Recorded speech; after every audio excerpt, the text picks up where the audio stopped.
Yo, what's going on, y'all? Don't mind the bonnet. I didn't really feel like changing for this, so I am making this video to kind of give y'all an update on things regarding my rebrand and my new album that's coming out this month. So I'm gonna start with the rebrand because I feel like it's the most important thing right now. So as y'all know, I've been going by Trendan for my stage name for 3 years now since I started, and I've dropped quite a few projects since then, EPs, mixtapes, but I have not dropped an album yet. Like something that I've made that I consider is my first album. So this new project that I have coming up will be my first album. It'll be my first debut album, if you will. But it'll be under a new name because if y'all remember, I gave y'all a heads up about this rebrand a few weeks ago. So it's something I've been thinking about for a while. At one point, I started to feel like I was outgrowing having my stage name be my normal name, right? Because in the music industry, that's a normal thing. Like there's plenty of artists who have real names as their stage name. Like, they don't come up with no creative name. And for a while, I couldn't come up with nothing unique. I couldn't come up with nothing creative. So I feel like I've come across something that's truly unique to me and unique to my sound and the type of music I want to make, the type of brand I want to have as an artist. And my new name is Toni Antré.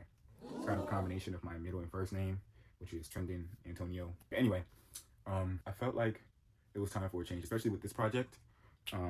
This project feels different, sounds different than anything else I've put out so far. I really want to highlight that. I really want to highlight that change, that rebirth, if you will. But yeah, I also want to talk about my inspirations for this album and like books I've been reading.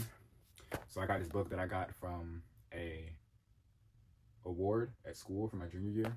It's called Half Truths. There's a subtitle: What's Right, What's Wrong with the Cliches You and I Live By. Right. So it's basically just a book full of quotes to live by.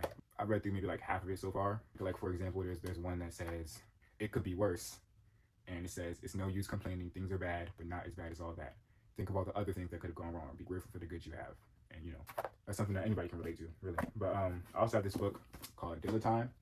It's about the late producer Jay Dilla and his legacy, and there are some good details about his producing style in here that I kind of like took from for the production on my album, because this is the first album where it's majorly self-produced instead of just me using just a bunch of YouTube type beats.